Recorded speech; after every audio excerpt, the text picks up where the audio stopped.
la simplicité, Seigneur, la facilité, Seigneur, d'accorder toute la foi.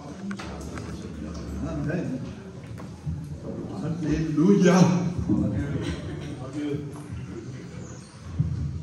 C'est tellement important chaque fois que la Bible est ouverte. Et ce soir, c'est une soirée importante parce que Dieu parle encore avec sa parole. Quel privilège! Mes frères et sœurs, et toi qui es là ce soir et qui ne connais pas encore Jésus comme ton sauveur, il faut que nous prenions bien conscience qu'on a sur cette terre une multitude d'informations, pas des bonnes informations, la plupart du temps. Notre monde va de plus en plus mal, et même la France, et peut-être même plus la France que beaucoup de pays en Europe. Ça ne va pas bien. Est-ce que vous le sentez, vous les chrétiens? Est-ce que vous sentez une atmosphère difficile, pesante, inquiétante? On sent que des choses se préparent, mais pas des bonnes choses. Et donc, nous qui avons la parole, il faut que nous soyons tout à fait éclairés et prêts à tout. Jésus revient, c'est sûr, très vite maintenant.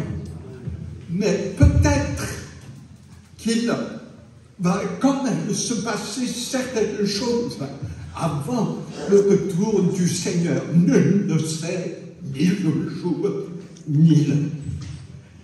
Mais ce que Dieu a placé sur mon cœur pour cette mission, c'est une pensée qui m'est revenue il y a peu de temps, en pleine nuit. Vous savez, quand on prend l'âge, des fois on se réveille la nuit et on ne se rendort pas tout de suite. Des fois ça prend 1 heure, 2 heures. Mais ce qui est bien, c'est que ça nous donne du temps pour prier. En pleine nuit. Alléluia. Et donc, je crois qu'il y a 2 nuits, j'ai eu cette pensée qui est revenue. Cette pensée très forte que je vais partager parce que je crois que c'est ce que tu as besoin d'entendre. Que tu sois à Christ ou que tu n'y sois pas. Parce que c'est une pensée capitale.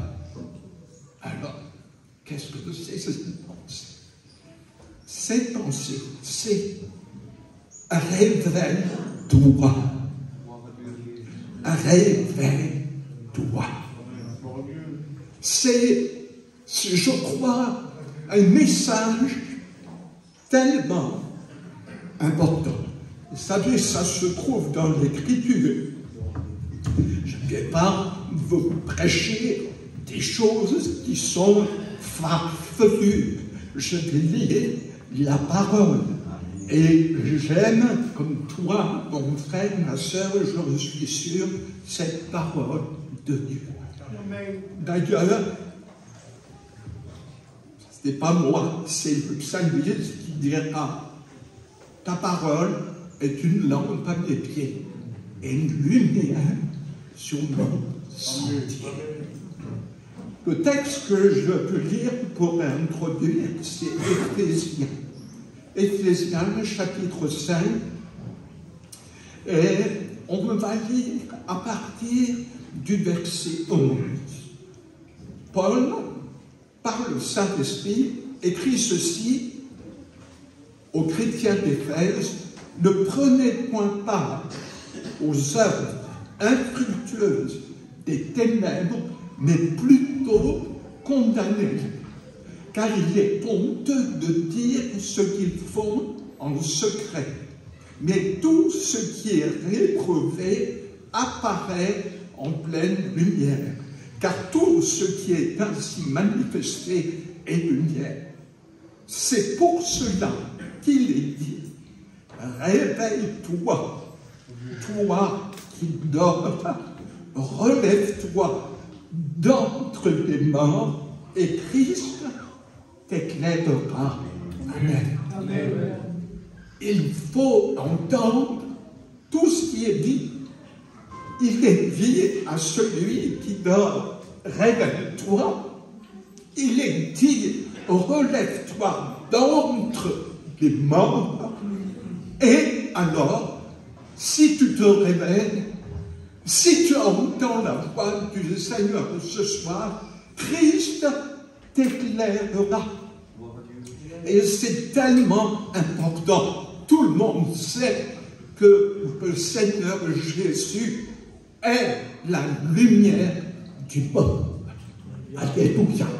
Mais quand on dort, quand nos yeux sont fermés, la lumière, on ne la revoit pas.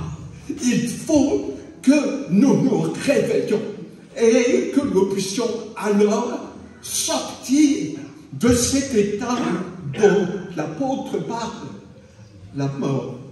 Ça paraît bizarre, mais voyez-vous, l'Écriture compare celui qui dort, spirituellement parlant, avec quelqu'un qui est mort. Et c'est vrai, si je dors spirituellement, si ma conscience est endormie, si ma conscience ne parle plus, si je suis endormi dans ma conscience, on va en parler, on va se rappeler de quelques exemples, et bien alors je suis en train non seulement de dormir, mais je me range dans la catégorie de ceux qui sont morts. C'est pourquoi l'Écriture fait un rapprochement entre le sommeil spirituel de la conscience et la mort spirituelle. Parce que si tu dors spirituellement, tu es semblable à celui qui ne connaît pas Christ. Il n'y a pas de différence. Ce n'est pas parce que quelqu'un aurait marché avec le Seigneur pendant 10 ans, 15 ans, 20 ans, 30 ans ou plus, mais qui se serait endormi, qui dans sa conscience est en train de dormir et qui donc ne peut plus discerner ce qu'il est en train de faire, de bien ou de mal. Quand on dort spirituellement, on est aussi inactif qu'un mort. Qu'un mort. Un mort, qu'est-ce qu'il fait? Il est là, allongé, il ne fait rien. Et quand tu dors, qu'est-ce que tu fais? Tu fais rien. La conscience doit être chez le chrétien toujours réveillée. Sinon, nous sommes comme une personne perdue qui ne sait pas où elle en est, qui ne sait pas quelle est sa véritable situation, mais qui dort. C'est pour ça que l'Écriture dit qu'il faut que les choses changent. Je pense qu'aujourd'hui, il faut un réveil. Bien sûr, un réveil dans l'Église, un réveil spirituel, que ça bouge. On va en parler dans les autres réunions. Mais ce soir, je veux parler du réveil de la conscience. Je veux dire que ce soir, que tu sois endormi spirituellement, ou que tu ne sois pas encore converti, tu es du mauvais côté. Il faut que ce soir, il se passe quelque chose. Et que dans ton cœur, tu prennes conscience. Et que tu dises, mais Seigneur, révèle ma conscience. Je ne suis même pas conscient que je suis perdu. Il y a des textes comme ça dans l'Écriture qui peuvent nous aider à comprendre. Par exemple, l'apôtre Pierre, et là il s'adresse à des chrétiens, et il dit ceci, dans la première épître, chapitre 5, verset 8, il dit, soyez sobres, et il ajoute, veillez. Veillez. C'est-à-dire, c'est le contraire de dormir. Veillez. Soyez sobres, veillez. Pourquoi il faut veiller? Pourquoi il faut que ma conscience soit toujours réveillée? Parce que notre adversaire, le diable, rôde comme un lion rugissant, cherchant qui il pourra dévorer. Toi qui appartiens à Christ, qui t'es donné au Seigneur, tu as échappé au lion rugissant. Mais il continuera encore à chercher, à te rattraper. C'est pour l'une des raisons pour lesquelles nous nous rassemblons. C'est pour nous exhorter. C'est pour nous secouer. C'est pour nous empêcher de dormir spirituellement, mes frères et sœurs. Il faut que notre conscience, notre cœur, notre esprit soient à l'écoute et que nous ne permettions pas le sommeil. J'ai entendu deux témoignages. Une sœur qui a dit que ça faisait 30 ans de conversion. Une autre sœur, 40. C'est formidable. Moi, ça fait plus de 50. Et à quoi ça sert si je dors? Est-ce que c'est ma carte de visite au ciel? Je me suis converti il y a 53 ans. Donc, pas de problème. Mais c'est complètement fou de dire ça. Parce que si je dors, si je m'endors, mes frères et sœurs, si on n'est pas réveillé, comment voulez-vous que les pécheurs perdus se réveillent? Si nous ne sommes plus conscients de l'urgence de se donner à Jésus, si on perd cette vision des âmes qui vont en enfer, toi qui n'es pas à Christ ce soir, si tu ne te réveilles pas de ton sommeil, mais tu es perdu, tu es en enfer, alors que Christ est mort pour toi, comme je dis souvent, sur une croix qui était beaucoup moins jolie que celle-là. Une croix rugueuse, une croix mal taillée, une croix avec des épines sur la tête de Christ, avec des clous aux mains, aux pieds, sur le côté percé. Pourquoi? C'est pour te bouger, pour te réveiller, pour te dire voilà ce qu'il a payé pour toi, le Seigneur, par amour pour toi. Pour que tu sortes de ton sommeil et que tu comprennes que s'il y a sur la terre tout ce mal, toute cette haine, tout ce désordre, tout ce péché, toute cette folie, c'est parce que les hommes se sont détournés de celui qui est amour et qui est venu révéler l'amour de Dieu en se sacrifiant sur la croix pour te sauver. Mais si tu ne te réveilles pas, tu es perdu pour l'éternité. Mon ami, réveille-toi. Ce soir, arrête de venir juste écouter et de repartir dans tes péchés. Arrête. Arrête. ton âme, c'est ton éternité qui est en jeu. Et nous, les chrétiens, nous devrions être des témoins constants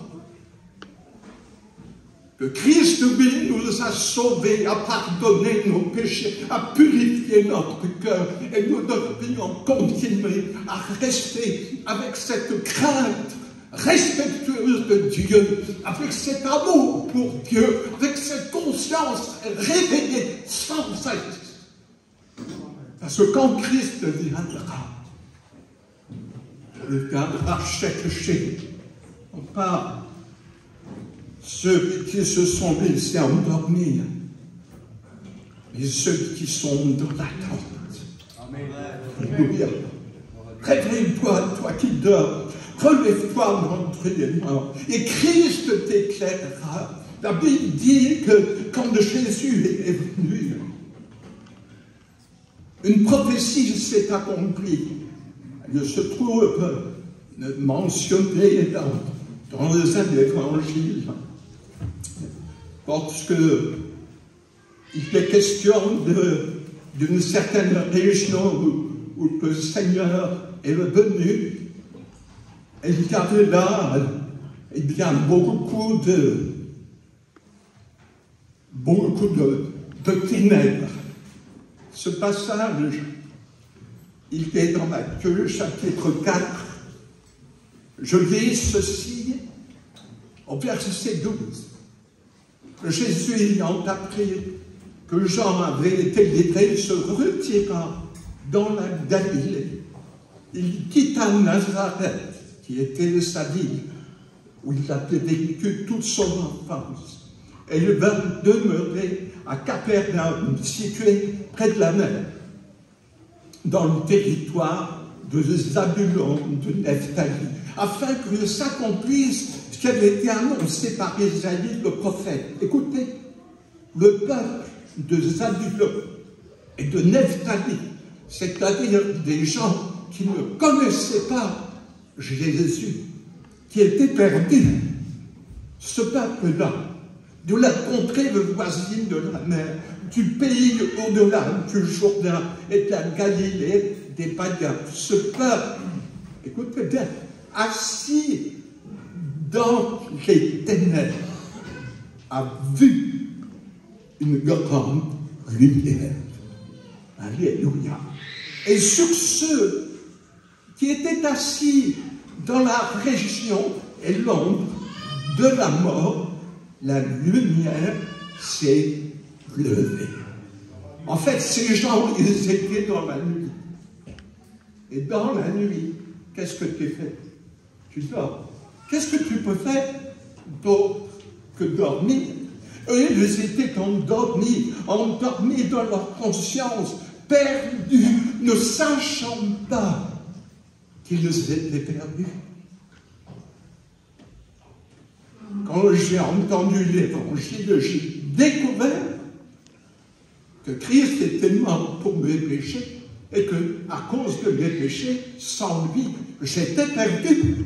J'étais perdu, mais je ne savais pas. Ces gens de Zabulon, de Nephtali ont vu arriver une grande lumière. C'était Jésus qui est venu pour leur apporter le salut. Alléluia. Et qu'est-ce que Jésus a commencé à dire? Alors qu'ils étaient dans les ténèbres, c'est écrit tout de suite après, dans Matthieu 4, tu pourras vérifier dans ta Bible, au verset 17, dès ce moment, Jésus commença à prêcher et à dire, repentez-vous, car le royaume des cieux est proche. Il y a peut-être ce soir besoin de repentance dans cette salle. Il y a besoin que ma conscience me parle. J'ai besoin que ma conscience soit réveillée. J'ai besoin que ma conscience me dise, ici, tu dois te repentir. Il faut que ça change. Mes frères et sœurs, imaginez, nous sommes tellement fragiles. Notre vie tient à un fil. Et ce fil, il peut être coupé. Et quand on est projeté dans l'éternité, on le sait, c'est trop tard. Notre conscience, ta conscience devrait ce soir te dire, il faut que mon cœur soit pur. Il faut que mon cœur soit pur. Toi qui ne connais pas le Jésus, tu as besoin que ton cœur soit lavé par le sang de Christ ce soir. Et ta conscience devrait te le dire maintenant que tu écoutes la parole. La parole de Dieu, elle est là comme pour révéler ta conscience. Et te dire, mais mon ami, repens-toi, mon ami, prends conscience que tu as besoin du pardon de tes péchés. Prends conscience, réveille-toi. Repens-toi. Peut-être aussi, au milieu de nous, mon frère, ma soeur, tu as le temps que le Seigneur te dise aussi, réveille-toi. Pour que Christ t'éclaire. Pour que Christ te pardonne. Pour que Christ lave ton cœur. Mes frères et sœurs, si c'est vrai pour les inconvertis, parce que nous sommes spirituellement morts, l'Écriture assimile celui qui dort à la même situation, puisque Paul dit bien, réveille-toi, toi qui dors, relève-toi d'entre les morts. Et donc le chrétien, je me redis, quand s'il dort spirituellement, s'il permet que le péché reprenne place dans sa vie, un petit mensonge, comme on dit, un petit mensonge ici, un petit mensonge là, une petite malhonnêteté ici, une autre là, mais pas trop. C'est pas grand-chose. C'est pas grand-chose. Combien? Dites-moi. Je vais vous demander. Combien faut-il dire de mensonges pour être traité de menteur? Combien? Est-ce que quelqu'un dit? Hein? Bonne réponse. Je ne deviens pas menteur au bout de 1000 mensonges. Je deviens menteur la première fois que je mens. Et si je vous demandais qui n'a jamais menti de sa vie, j'espère qu'il n'y a aucune main qui se lèvera. Parce que ça serait ton premier mensonge. Nous sommes tous donc concernés. Ma conscience doit être purifiée. Je dois être capable d'écouter ma conscience, me dire tout est OK. Tout est OK. Pourquoi? Parce que tu as confessé ton péché et le sang de Christ t'a lavé. Alléluia. Alors ce soir, ne faisons pas comme si la parole de Dieu est adressée aux voisins et acceptons de nous laisser interpeller. Parce que peut-être, si c'est le cas, eh bien, avec l'aide de Dieu, on pourra dire tout à l'heure, Seigneur, j'ai besoin que tu purifies. Quelqu'un dira, mes frères, je croyais que quand on est chrétien, eh bien, on ne peut plus être perdu. Ça, c'est une fausse doctrine. Cette doctrine qui prétend, une fois sauvé, jamais perdu, c'est faux. Le Seigneur Jésus a enseigné très clairement que c'est celui qui persévérera jusqu'à la fin qui sera sauvé. Et persévérer dans quoi? Persévérer dans la foi au sacrifice du Seigneur Jésus-Christ pour mes péchés et persévérer dans une marche avec une conscience pure. Ta conscience doit rester pure. Parce que quand on perd, dit l'apôtre, la bonne conscience, on peut aller jusqu'à faire naufrage. Vous savez ce que c'est un naufrage? C'est quand le bateau coule. Faire naufrage. Parce qu'on a laissé notre conscience se faire à nouveau remplir de toutes sortes d'impuretés. Notre conscience, elle nous parle quand on est chrétien. Elle nous avertit, elle nous dit attention ici. Parce que notre conscience, quand elle est animée par le Saint-Esprit, quand on est réveillé, quand on est né de nouveau, notre conscience nous parle. Et le Saint-Esprit parle avec notre conscience. Mais si je n'écoute plus ma conscience, un jour elle ne me parlera plus. Vous savez, on raconte cette histoire d'un propriétaire, il avait une belle villa et il avait un chien. C'était un chien de garde. Un chien de garde, c'est fait pour protéger le propriétaire. Il avait un bon chien. Et une certaine nuit, ce qui n'arrivait pratiquement jamais, le chien s'est mis à aboyer d'une force. Et le propriétaire, ça l'a réveillé en pleine nuit. Et il a dit à son chien de se taire. D'habitude, son chien répondait tout de suite, il obéissait. C'était bien dressé, mais là, impossible. Il continuait à aboyer, à aboyer.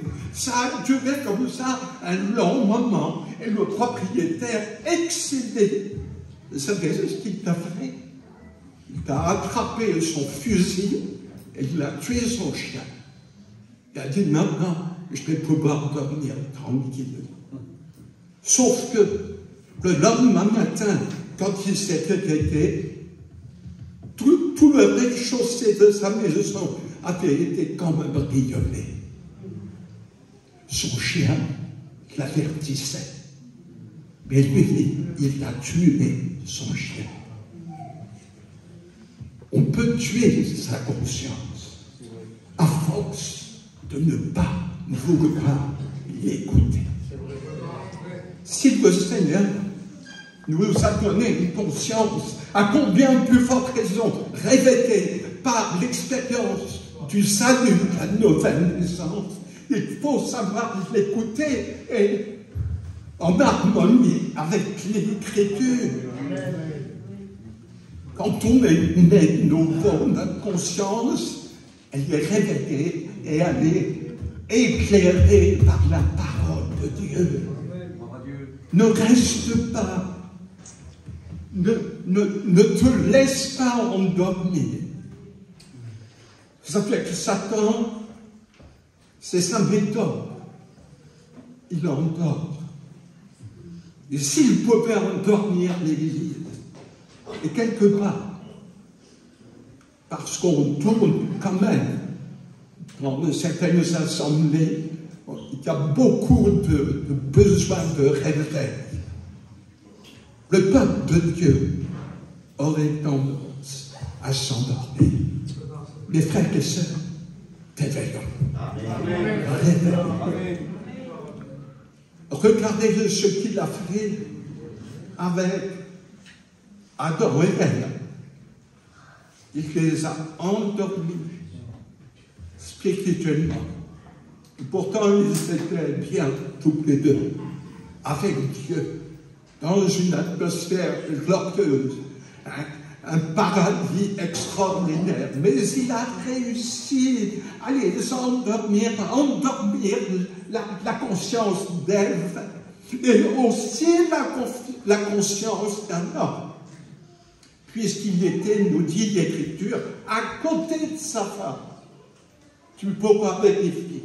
Il était à côté, et quand elle a pris du fruit, elle lui en a donné. Il est écrit, elle donna à son mari, il était auprès d'elle. Il était là. Et tous les deux se sont laissés endormis par le diable, qui leur a fait croire que s'ils désobéissaient à Dieu, ils seraient comme des dieux. Et que Dieu, en fait, leur demandait de ne pas toucher à l'arbre de la connaissance du bien et du mal, parce qu'il ne voulait pas que Adam et Ève soient comme des dieux. Il les a complètement roulés dans la farine. Il les a complètement endormis et ils ont désobéi. Quelle catastrophe! Et puis, chaque fois que je pense à la conscience spirituelle endormie, je ne peux m'empêcher de penser à Salomon. Parce que quand même, Salomon, c'est quelque chose. La Bible dit qu'il avait une sagesse incroyable. Une sagesse que personne n'avait jamais eue sur la terre. Il était d'une intelligence, d'une sagesse inouïe. J'ai vraiment entendu quand je vois la fin de sa vie. Tu veux que je te rappelle la fin de sa vie. 1 Roi, chapitre 11, verset 1er. Écoute bien, un homme avec la sagesse de Dieu, comme il l'avait. Le fils de David qui a construit le temple et que tout le monde venait voir pour écouter sa sagesse. La Bible dit ceci.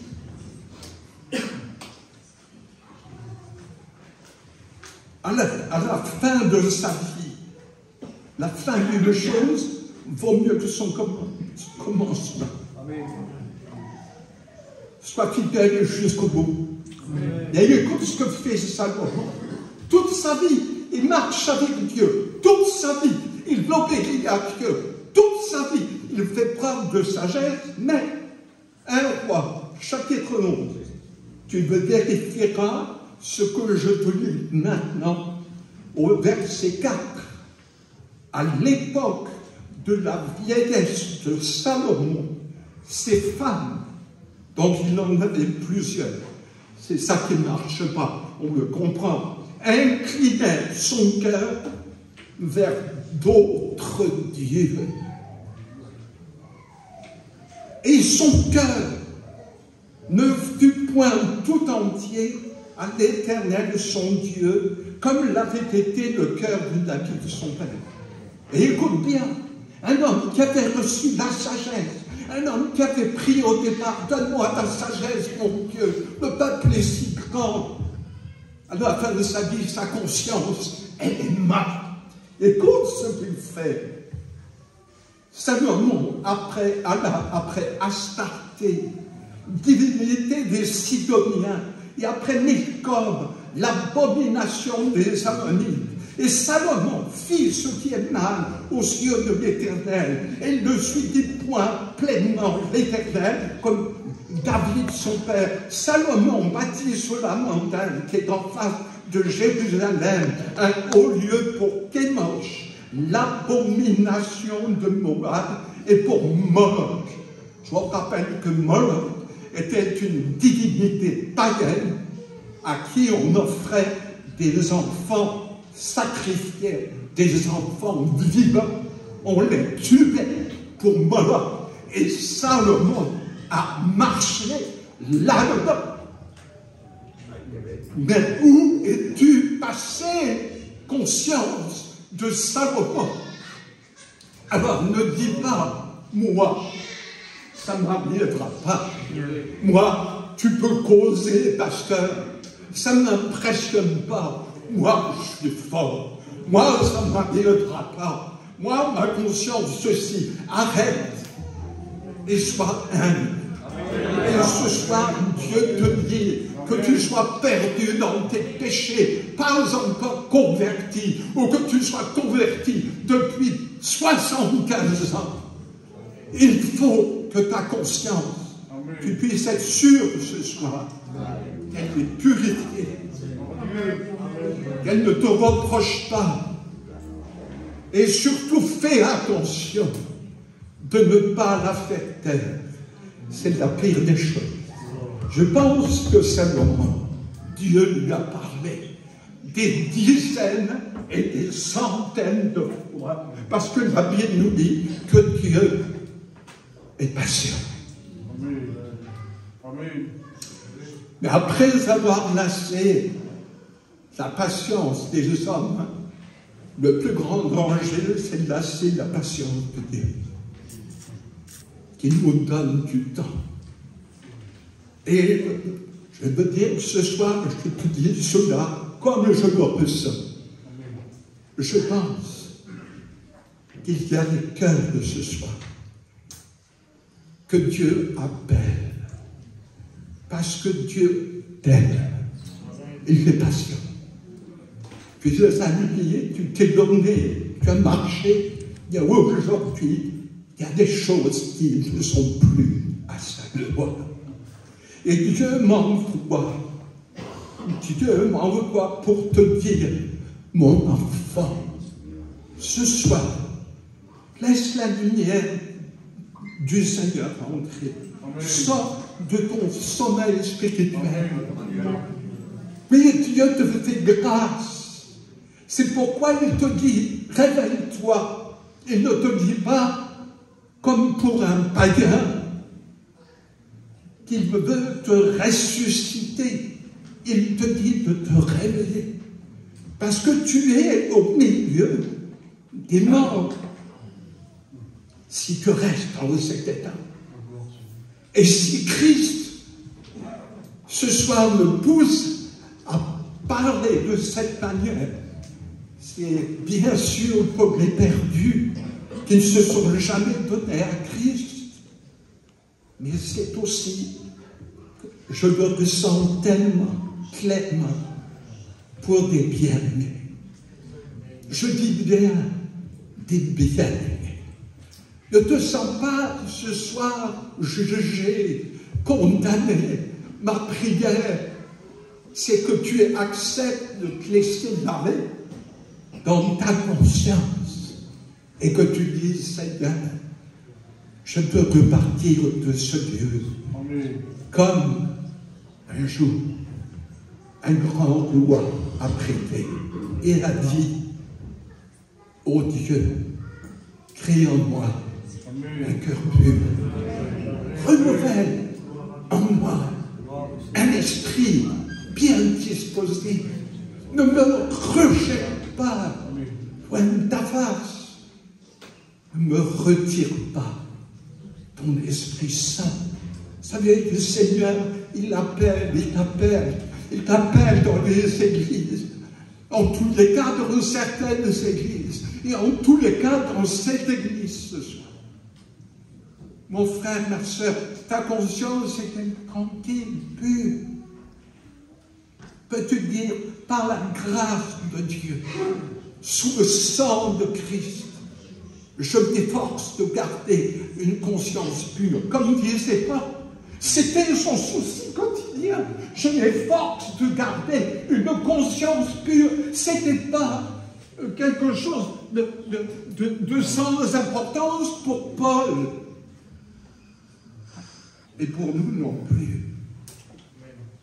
Et quand il y a eu quelque chose qui coince, quelque chose qui n'est plus comme ça devrait être, le Seigneur vous dit simplement, reprends-toi, apporte-moi ton cœur.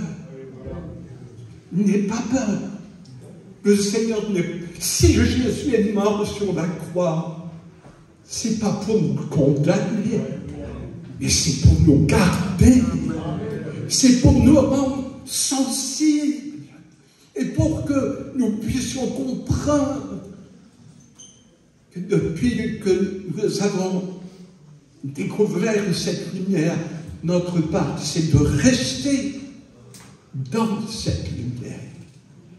La Bible dit que c'est dans la lumière, c'est-à-dire avec un cœur soumis à la parole, à l'esprit, à la vérité, un cœur honnête, un cœur qui ne cache pas ses péchés, un cœur qui ne joue pas un rôle, une comédie, mais quelqu'un qui est honnête, authentique, et qui dit, Seigneur, je t'en prie, garde-moi avec un cœur pur, je veux t'aider, j'ai besoin de toi, et ce soir, purifie mon cœur. Si le Seigneur te montre, il te dit ce soir, mon frère, ma soeur, mets de l'ordre. Mets de l'ordre. Ne garde pas des choses qui ne sont pas à la gloire de Dieu, des mauvais livres, des mauvaises lectures, des mauvaises cassettes vidéo, des choses qui ne plaisent pas à Dieu. Mets-moi tout ça à la poubelle. Parce que tu pourris ta conscience. Il y a plein de choses qu'un chrétien devrait rejeter, ne plus regarder. On perd notre temps. On perd nos soirées à regarder des bêtises. Moi, je n'ai pas de télé, donc je suis tranquille. Mais il y a Internet. Et si on veut passer une nuit entière avec Internet, on peut le faire, mais on pourrit sa conscience. Mes frères et sœurs, je vous en supplie, c'est un cri que je lance de la part de Dieu. Un cri. C'est beaucoup plus difficile aujourd'hui de garder une conscience pure qu'il y a 50 ans. Parce qu'on a accès à beaucoup de choses. Et en fait, le chrétien, il devrait passer ses soirées plus calmement et s'endormir avec une bonne lecture biblique, avec de bonnes choses. Et se coucher tôt, pour se lever tôt, pour prier avant de repartir.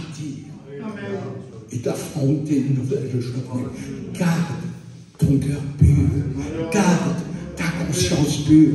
Et ce soir, comprends que le Seigneur, il t'offre la possibilité d'être purifié dans ta conscience pour que tu puisses repartir d'ici en disant, merci Seigneur, tu m'as parlé, tu m'as montré. Je ne vais pas citer grand-chose, mais le Saint-Esprit est capable de te montrer. Et quand tu rentres chez toi, il y aura peut-être des choses, des livres, des cassettes, des programmes que tu vas supprimer. Parce que ce sont des choses qui risquent de t'amener à la mort spirituelle. À la mort. Mais qui Christ est venu pour nous donner la vie. Alléluia. Ce soir, je m'arrêter là. Le Saint-Esprit, je crois, est capable de faire tout ce que moi, je n'ai pas partagé. Et je veux juste laisser un temps. Un temps au Saint-Esprit. On a chanté tout à l'heure, Saint-Esprit descend. Et quand le Saint-Esprit descend, qu'est-ce qu'il fait? Il nous convainc. Et il peut nous convaincre au-delà des paroles que j'ai dites. Pour dire ce soir, lave-moi, Seigneur. Lave mon cœur. Lave-moi. Je vais quand même terminer avec une pensée. La Bible nous parle dans le livre de Josué que à cause d'Acan, cet homme qui avait pris un manteau dans la ville où qu'ils les avaient attaqués et gagnés, Jéricho. Quand ils ont fait le combat suivant, ils ont eu la défaite. Et puis Dieu a dit, c'est parce qu'il y a quelqu'un qui a péché. Et il a convoqué tout le monde le lendemain. Autrement dit, il a prévenu. Il a dit, il y a quelqu'un qui a péché, demain, on cherchera à savoir qui. Mais à quand? Qui savait que c'était lui, le coupable. Il aurait pu aller, comme j'ai l'habitude de le dire, il aurait pu aller le soir même devant Josué et dire, c'est moi, je reconnais mon péché. Je suis dans la confusion, je demande pardon à Dieu. Moi, je te donne mon avis. Dieu lui aurait pardonné. Parce que la Bible dit que si nous confessons nos péchés, il est fidèle et juste pour nous les pardonner. Mais il ne l'a pas fait. Sa conscience était morte. Elle l'a caché. Il a caché son péché, espérant qu'il ne serait pas découvert. Mais le lendemain, sa tribu a été désignée, son clan a été désigné, ensuite sa famille a été désignée, et finalement, il devait se cacher derrière les autres. Il a été désigné, parce que Dieu sait tout. Mes frères et sœurs,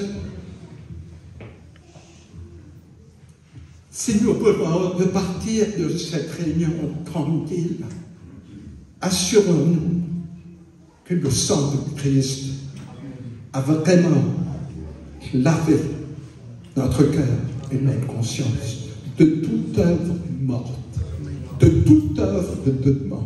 Assurons-nous bien, parce qu'on va s'endormir ce soir, mais peut-être quelqu'un ne se réveillera pas un matin dans son lit. Je ne souhaite pas te gagner, c'est que toi, ça peut arriver. J'ai 75 piges dans quelques jours, je peux très bien partir, mais par la grâce de Dieu, je vais encore et encore, et chaque jour, je demande et je fais en sorte que ma conscience reste pure. Je ne suis pas plus que toi. Je ne suis pas plus que le plus petit ici. Mais je sais que si on revient avec un cœur sincère, on peut garder un cœur pur, comme un cœur d'enfant, comme un cœur d'enfant, pur comme un cœur d'enfant. Est-ce que tu veux un cœur pur? Amen. Comme un cœur d'enfant. Est-ce que tu veux ce soir repartir réveillé, sauvé? Alors fermons nos yeux. Et puis, on va chanter avec nos frères un nouveau, et peut-être plus doucement, parce que c'est un temps d'appel. J'aimerais qu'on chante Saint-Esprit descend, mais pas fort. Comme un double but. Saint-Esprit descend. Et pendant qu'on va chanter, je vais juste t'inviter, toi qui en reste les yeux fermés. Je trouve que ce serait très très bien.